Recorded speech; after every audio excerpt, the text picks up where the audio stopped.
Tawagin mo na lamang po ako sa palayaw kong Butchokoy. Isang simpleng tao na tulad ng karamihan ay bago magtagumpay sa buhay ay nagsimula bilang isang palaboy. Mula pagkabata ay laman na po ako ng kalsada.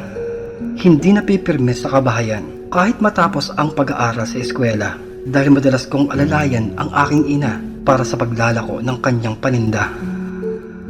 Nais ko man po maglaro tulad ng aking mga kababata na masayang naghahabulan at nagtatawanan, ay mas naiisip ko ang ipupunan ko sa pagkalam ng tiyan at matulungan ang aking mga magulang.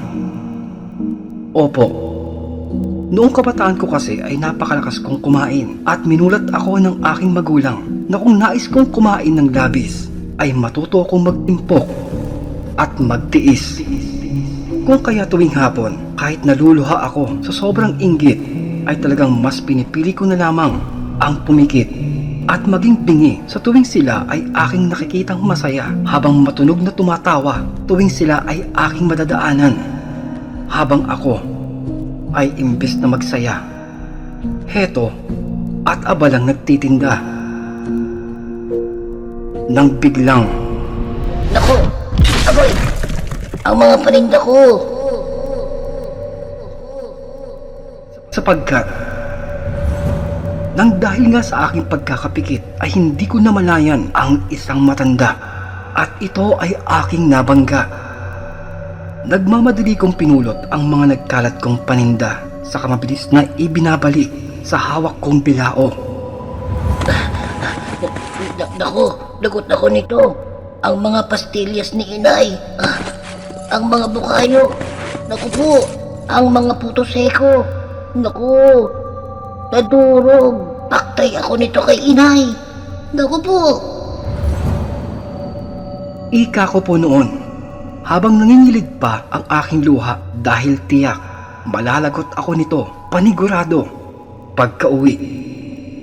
At nang aking maipon na ang lahat ng paninda, bumaling ako sa aking nabangga upang humingi ng dispensa. Ay, aswang! Naku po! Patawad po! Ako, humihingi po ako ng tawad. Hindi po kasi ako tumitingin eh. Sa titig na dinadaanan ko. Patawad po. Patawad. Sir Narrator, hindi po typo error ang inyong nababasa dahil ganyan na ganyan po ako sa totoong buhay kung papaano ako ay magsalita.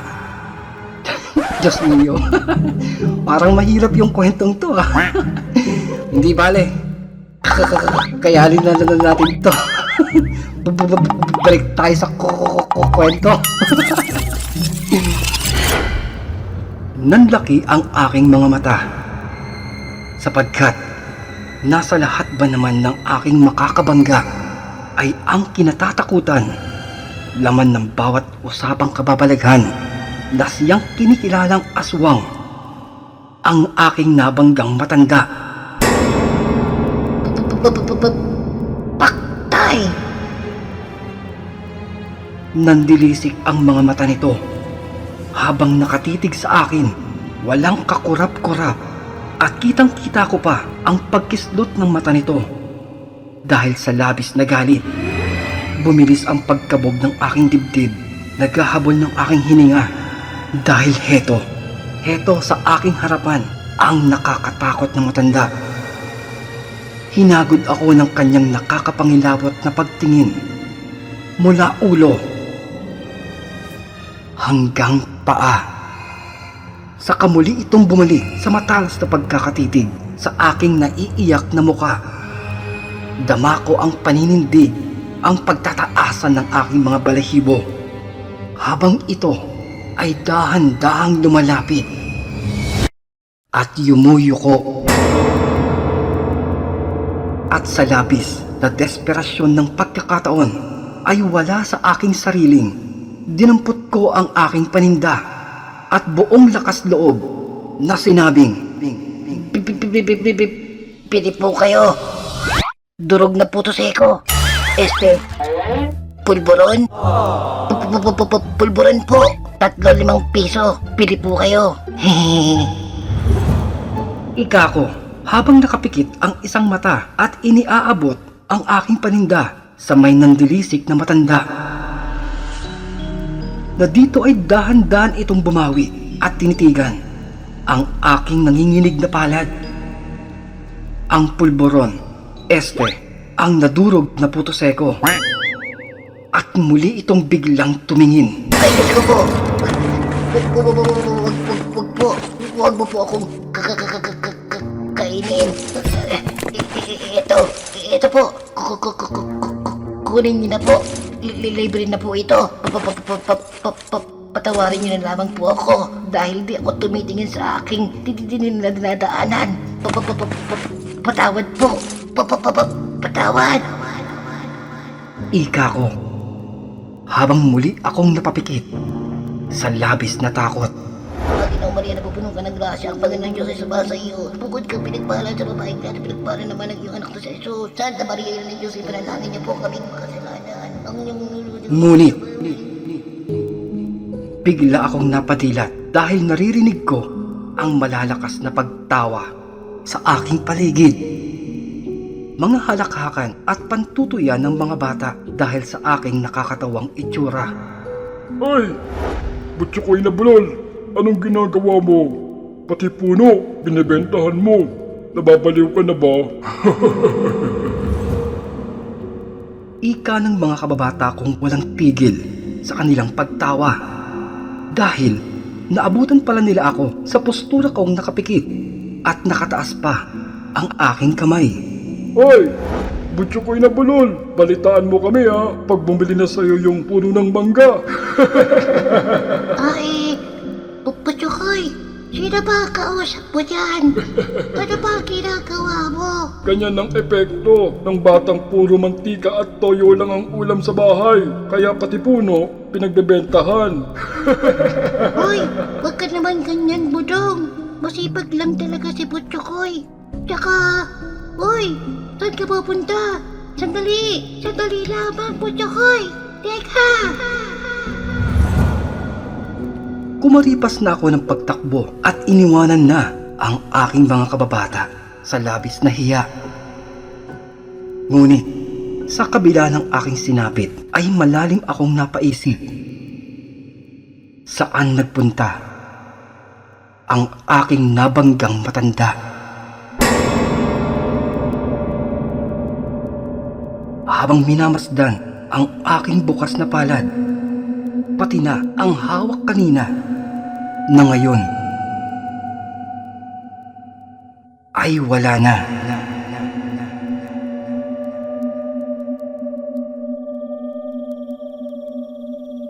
Lumipas pa ang linggo.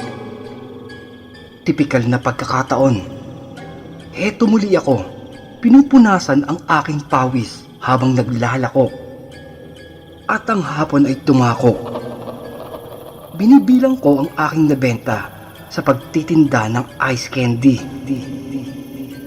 Sinilip ko pa ang aking lalagyanan at nakita kong may iilan pang natitirang laman. Naku, po, mukhang malambot na ito ah. Naku, lagot. Kailangan ko itong mapaupos. Paano kaya ito? Naku! At bigla akong napahinto dahil sa gilid ng aking mga mata mayroon akong nakikita. Hindi ko magawang iangat ang aking ulo mula sa aking pagkakayuko sapagkat sapat na ang pagtataasan ng aking mga balahibo upang aking malaman kung sino nga ba ang nasa paligid ko. At isang nakakapangilabot na boses ang aking narinig. Dahil eto, naritong muli ang nakakapangilabot na matanda. Nakaupo ito sa isang bato sa may gilid ng maliit na sapa sa may tabi ng matandang puno.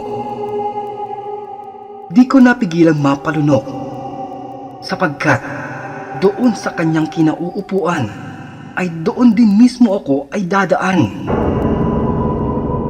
Nakika ko, pagkukunwari na lamang ako sa kabilang ibayo na lamang dadaan upang makauwi sa aming kabahayan. Subalit, magdidilim na. Kung kaya lakas loob, huminga ako ng malalim. Pikit mata, saka buong tapang na humakbang patungo sa may gawin ng matanda sa daan ng maliit na sapa. At ikako nang mapalapit sa pwesto ng nandilisik na matanda. Bibili po kayo. Tunaw na ice candy. Palamig po. Opo. Palamig po. 1 piso. Bili na po kayo. Ngunit, mas nanlisik lamang ang mata ng matanda. At madidinig ang pagkikiskisan ng kanyang mga ngipin. Pati na ang malalim niyang paghinga. Habang nakatingin lamang ito sa akin, tila huminto ang mundo sa aking pagkakatayo. Habang nakapikit at iniaabot ang aking panindang na tunaw na ice candy. Dahan-dahan, dama ko, dinampot ng matandang babae ang nasa bukas kong palad. At tila nakuryente pa dahil dama ko ang mas malamig pa sa aking paninda. Ang kamay ng matanda at ika nito. Pre, ang pakla niyong magtimpla. Pre, yun lamang yata ako nakatikim ng kulay mangga. Pero ang lasa ay parang tsa. Pre, kita mo. May buhok pa. Pre. Na dito ay nakahinga ako ng maluwag sa kadahan-dahan. Iniangat ang aking ulo sa pagkakayuko. At tulad lamang ng nakaraan, na sa pagdilat ng aking mga mata, muli ay naglaho ang matanda na parang bula. Dala ng takot, walang tigil akong napatakbo hanggat hindi ko nakikita kahit anino ng kabahayan ko. Nang biglang Tatay Betong naman eh. Muntik na akong mamatay dahil sa'yo. Tinatakot mo ko eh. Tatay naman eh. Bakit ka ba tumatakbo? Saka, anong oras na? Kasi po, itay, mayroong, may, Halika na. At, tayo. Pati ako napapagkaya sa'yo, anak eh. Halina. At umuwi na tayo. Tatay naman eh. dumaan pa ang mga araw. Hindi naman palaging puro lamang ako pagtitinda. Dahil hinahayaan din ako ng aking ama at ina na makapaglaro sa aking mga kababata. Magtatakip siling na. Pero heto ako, tagaktak ang pawis, kakahanap sa aking mga kalaro. Ano ba naman yan? Umuwi na yata yung mga kalaro ko. Ay, nasan na kaya yung mamamamamang ngayon? Ay. At sa dako ng mataas na talahib, narinig ko ang aking mga kalaro. Nagtatawanan kung kaya sila ay aking pinuntahan. Pero sabay-sabay, biglang lumabas ang mga ito sa kanilang pinagtataguan, dahilan upang kami ay magtumbahan.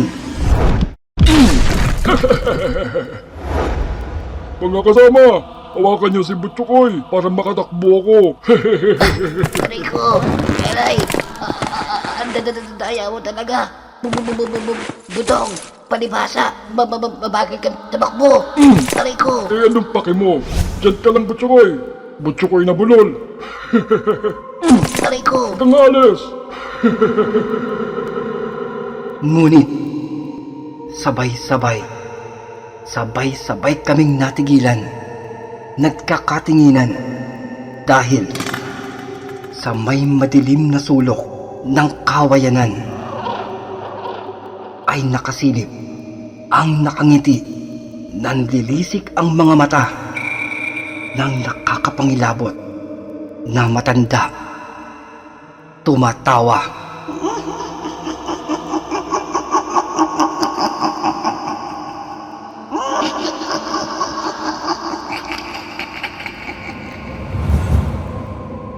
Nasa gitna ng aming kilabot, dito ay buong tapang na nagwika ang aking kalaro na si Budong. At itinulak ako patungo sa may matanda. Aray ko! Ayan po! Sa'yo na po si Butchokoy! Huwag yun ang po akong kainin! Ayan na po! Aray ko! Huwag ka nang pumalag! Diyan ka nang! Aray ko! Kahit kailan talaga, makasarili kang tabatsoy ka eh. Aray ko! Huwag ka nang pumalag! Diyan ka nang! Aray ko po! Lola! Lola! Huwag po! Huwag po! Bata pa po ako! Madami pa po akong pangarap! Nais ko pa pong maging astronaut! Huwag po! Huwag! Huwag po!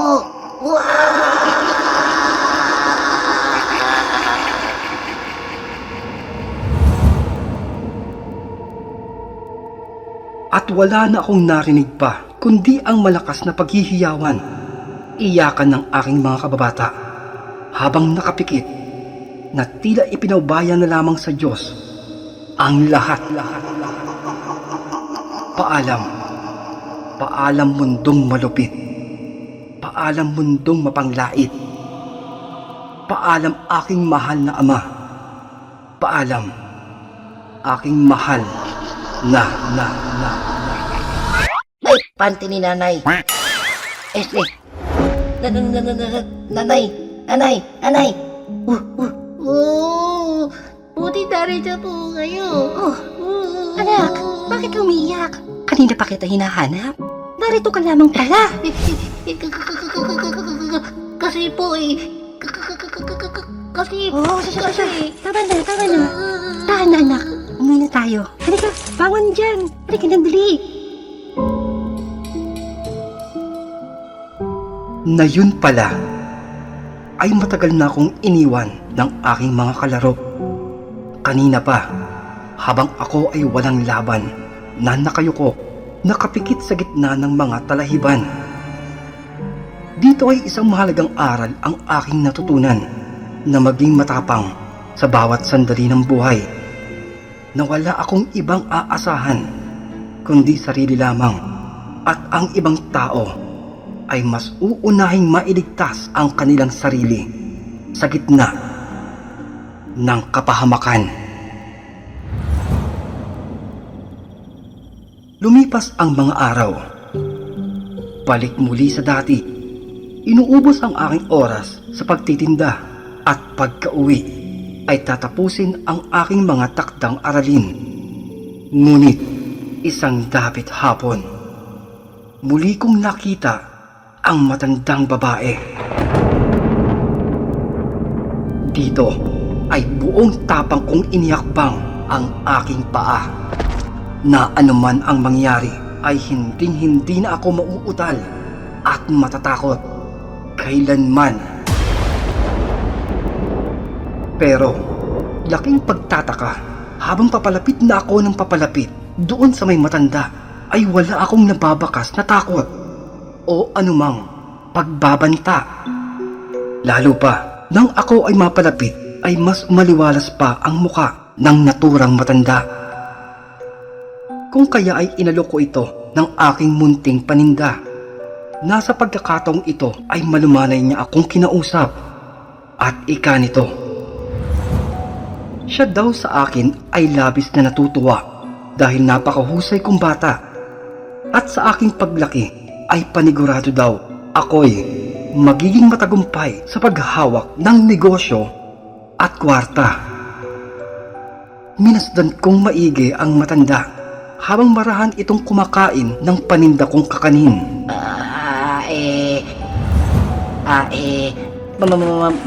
Manang, pagpaumanin niyo po at may nais lamang akong tanong po. Abay, sige lamang iho. Basta, huwag lamang matematika. Baka masakal kita. Alam kong isang kahangalan ang aking gagawin, pero kailangan kong malinawan. Kung kaya ay isang malalim na paghinga ang aking ginawa at isang mabigat na tanong ang aking inusisa. Manang, aswang ka po ba? Kumakain ka daw po ba ng bata? Ano? Totoo po ba? Ha? Ano ka po? Aswang? Ako ay aswang? Diyos mio talaga kayo. Hindi porket ganito ang aking itsura, kung ano-ano na ang inyong ibinibintang. Samantala, hirap na nga akong maglakad dahil sa aking rayuma. Maging aswang pa kaya? At ano ka mo? Kumakain ako ng bata. Hanggang lugaw na nga lang ang aking kayang kainin dahil kulang na nga ang aking mga ngipin. Ay, kayo talaga. O siya, at ako ay mahuhuli na sa aming pagsusumba. Maiwan na kita dito, bata. Mag-iingat ka. At tinawanan na lamang ako ng matanda. Isang pambihirang pagkakataong makita itong nakangiti at masaya. Sir Narrator, ginamit ko po ang kanyang mga ginintuang salita at paalala. Nagpatuloy ako sa aking buhay na inukol ang bawat oras sa mabuting pag-aaral at paghawak ng pera. Na heto ngayon, mayroon na po ako ngayong sariling tindahan sa isang malaking palengke, pati na din sa tabi ng aming tirahan. May 2 sariling sasakyang pangserbisyo at ilang alagang pangahayupan, pati na ang malawak na bukiran. Tila totoo nga ang sabi ng matanda, nasa giliw ng aking pagnenegosyo ay napabuti ang buhay ko. Mga kaibigan, kadalasan napakadali nating malibang at mawala ng pagtutok sa mas importanteng mga bagay dito po sa ating buhay. Kaya minsan, napapaisip tayo kung saan nga ba tayo nagkukulang sa tuwing kinakapos sa kabila ng ating pagsusumikap. Ugaliin natin ang mag-impok, hindi lamang sa may salapi, kundi pati na din sa ating sarili. Pero ika ng ating sender sa huli ng kanyang kwento. Dahil sa labis na tuwa nito ay naisipan niyang pabaunan ang kausap niyang matanda. Ngunit paglingon nitong muli ay wala na ang matanda.